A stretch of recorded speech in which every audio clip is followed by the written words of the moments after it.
get on the road.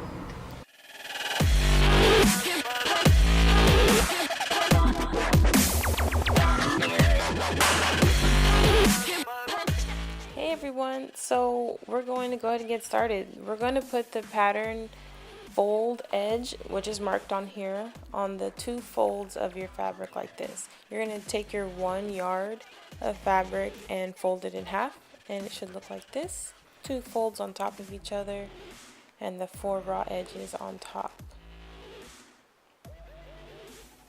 So all we're going to do is cut right along the edge of the pattern, which you can buy on my website. Super easy dimensions. And we're just going to cut right along the edge. The seam allowance is already in there, which is going to be about 5/8 an inch.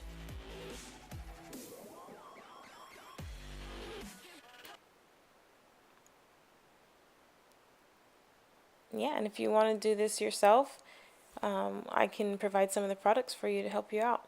So we had folded our yard in half, so we don't really want the fold on the bottom of this because we want 2 separate pieces. Awesome. So now we're going to lay the face of each fabric piece to each other. So basically the ironed up edge center line, those two are going to face each other because we want to sew on the inside. So layer them up just like this, identical, and right here is where we're going to put the zipper. So for my own visualizing, I'm going to lay out the 2 sandwiched pieces face up. I'm going to put the zipper face up because these are all the things that are going to show on the outside. I'm going to flip one on top of the other, top of the zipper like this, because this is where we're going to sew. So go ahead and pin, keeping the fabric pretty much a little bit outside of the zipper length, zipper width for sure. So I'm just showing myself again, okay, when I sew here where these pins are, this is how it's going to look on the outside when I flip it inside out. And it's beautiful. So we don't want to sew too close to the zipper teeth.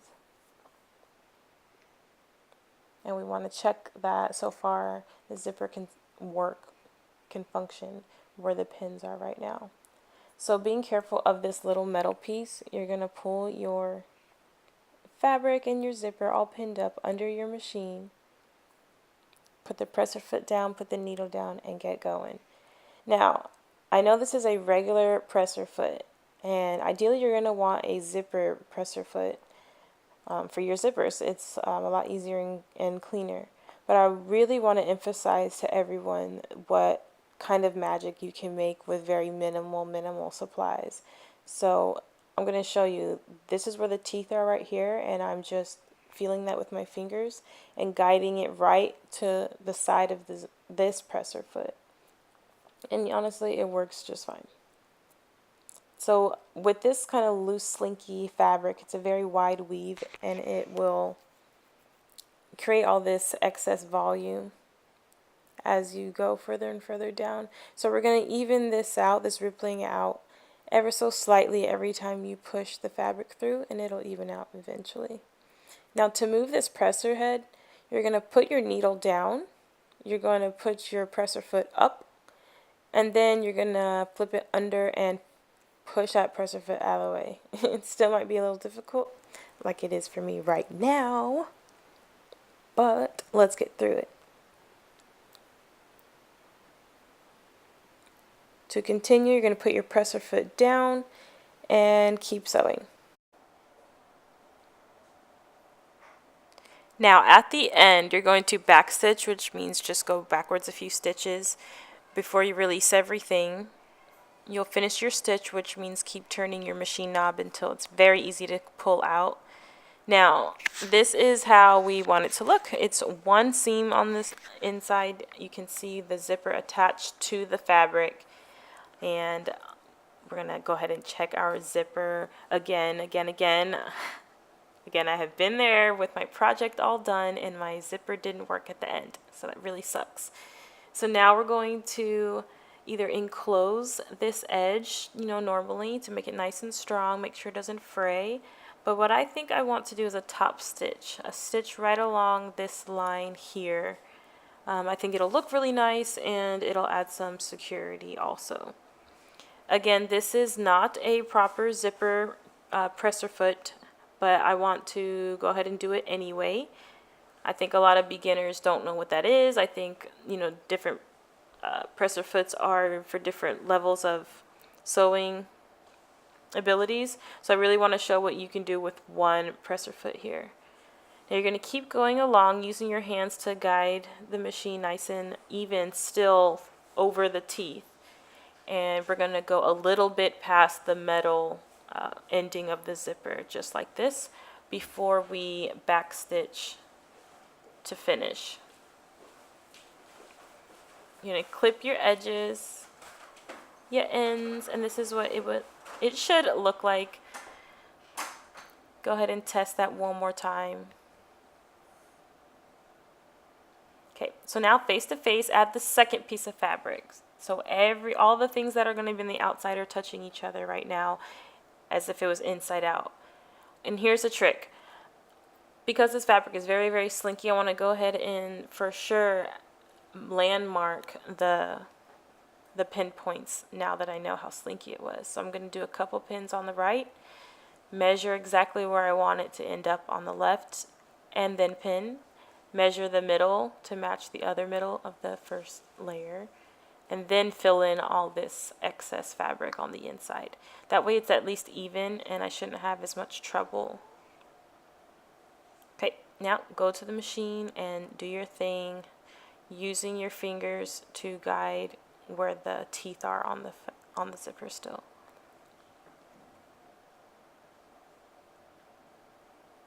All right, so this is what it should look like when you're done. So there's one seam here, and all we have to do next is add the top seam to the other one.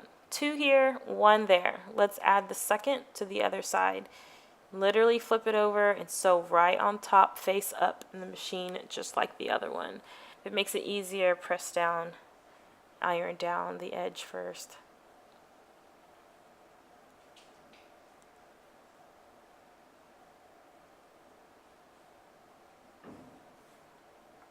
Woohoo!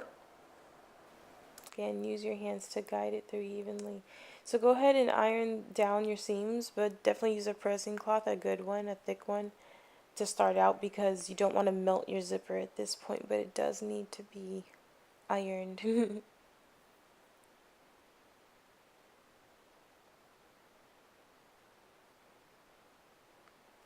So now that we see what it looks like right side out, put it inside out and undo the zipper, or you will sew yourself completely shut out of your pillowcase. Undo your zipper, and then we're going to lay identically flat and pin along the 5/8 line from the edge. So about here all the way around, we're going to pin very perfectly, very neatly, and then flip it inside out when we're done sewing.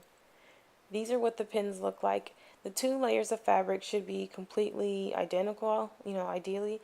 So we're going to pin the corners together and let the rest of the fabric kind of just follow each other. We're going to take it to the machine, and right where the zipper ends or starts, depending what side you start on, you're going to backstitch and sew right along the 5/8 line. If it makes it easier for you, you can definitely use a marking utensil or chalk of some sort and draw your 5/8 seam allowance from the edge of the fabric, so you can literally follow the line. That makes it a lot easier. It's a little time consuming for me. Most machines right there do have markers of if the fabric is touching this line or this line, this is the measurement of the seam allowance. So it's super easy. It's whatever works for you, really. So this trick I'm using is to turn it so easily is to put your needle down at the corner, lift your presser foot up, and pivot, your fabric to the new angle. And that needle going down is like a really cool anchor. So right there, you're going to line your 2 zipper metal pieces together. If you want to add a pin there for ease, that's cool. And right where those start, you're going to back stitch.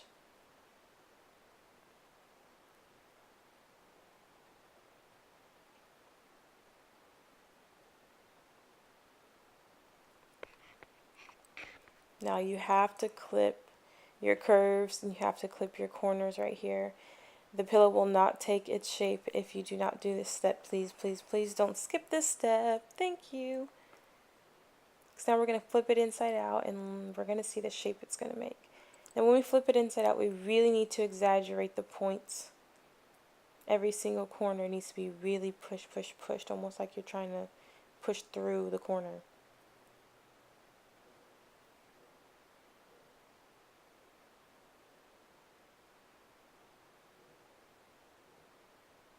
Cool. Now go ahead and go iron down all this mess. When you come back, we're going to do this pink side. So it's the same exact process. We're going to sew 5/8 along the seam allowance, but right here we are going to stuff the pillow, so we can't sew it down. So do not sew from about this middle section of the pillowcase. So after you sew all along, same way with the other side, clip your curves and your corners, flip it inside out, and really focus on pushing the corners out as far as they can go, every single corner.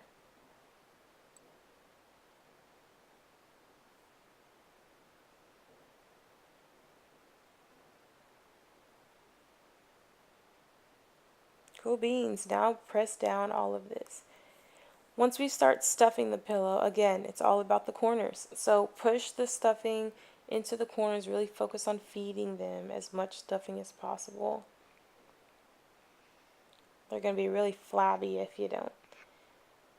And as you go, try to kind of even out all the stuffing chunks. Try to make it really nice and flat. Before you finish sewing up the bottom hole, check to make sure you like the stuffing. Check to make sure it's not too little or not too much. So we're going to do this last part by hand. So if you haven't been too familiar with how to thread a needle pretty easily, go ahead and check out my basics tutorial video. It'll be in the link underneath this video. It makes this part really easy.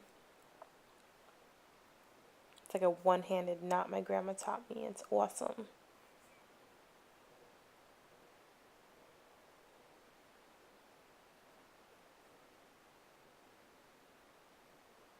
Cool. So see how this fabric's kind of pushed apart, but I need them to touch. So I'm going to go ahead and make it easy for myself and pin down exactly everything I need sewn.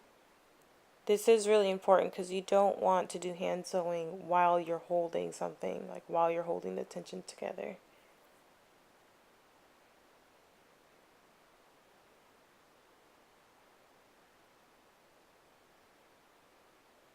So this stitch is called a whip stitch. So we're going to start the same, each stitch is going to be in the same direction every single time. So we're going to whip around it, whip around it, whip around it, as opposed to going like in and out, kind of dolphin stitch style.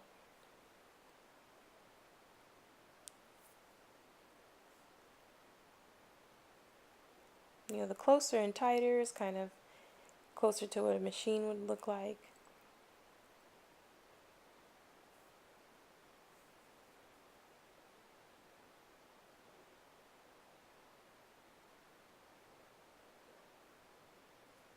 At the end, tie your knot, clip, remove your pins. Don't forget to remove your pins for a pillow. Oh my goodness. Again, even out the stuffing and then fill in this inner pillow into its pillowcase. And see, this is the reason why we have this kind of satiny on the inside, is because it slips in so nicely. If it wasn't a smooth on smooth fabric, then it wouldn't be so easy to really get those corners in on this unique design. Now, this is how it works. Now, someone who just had surgery might still need help the first couple days using those muscles to get a seatbelt on, but that's part of it. But this pillow will be handy weeks and weeks after surgery.